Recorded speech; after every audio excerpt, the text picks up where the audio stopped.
san ki ba wake zane tabuwa.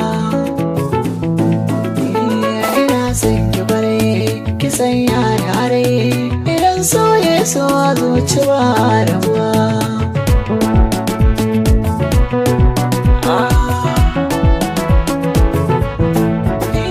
So ne mai sanya wa masu soyin kabuwa, a daɗin so ba furta kalmar rabuwa.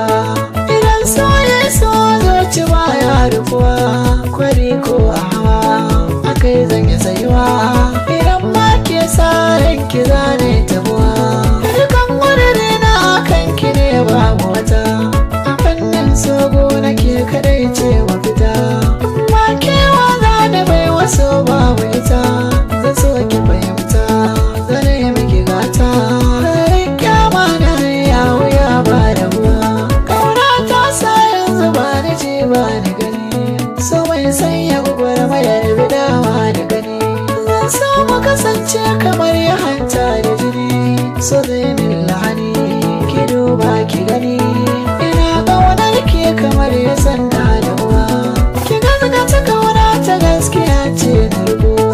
Ina fatan za na samu kyan sakamako, farfar gaba da wani garin amana ki muku.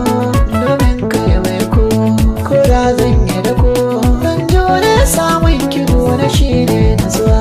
Ƙauna ta bugi zuciya tana gara amo, burin raina gare ki ango na zamo. Cikin fannin hakuri akan sanya damo, a yau na yi gamo ina so ki zamo.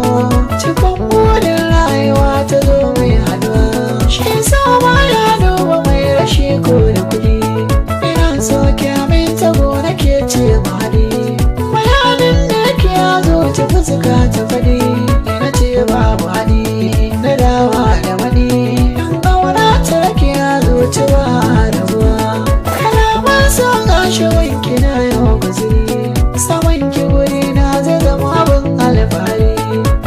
Kyage ƙa'ina da kyawun kudiri, ki bullo sarari ki ban so da wuri. Idan kin ki bugu na zuciya zai tawa, sanar so wasu sun kurumta ba sa magana. A zakin su bayin misali da rina, amince ƙauna ta gaskiya ce raina.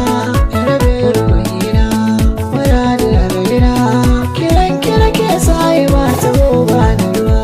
Mai kan saura ki wanda ai ba, kin zarce mata da tarbiya ba wai ba. Kalaman ƙaunar ki sare ban gaji ba, makyawan ai ba taho ira baba. Mai san gaske yau da ba da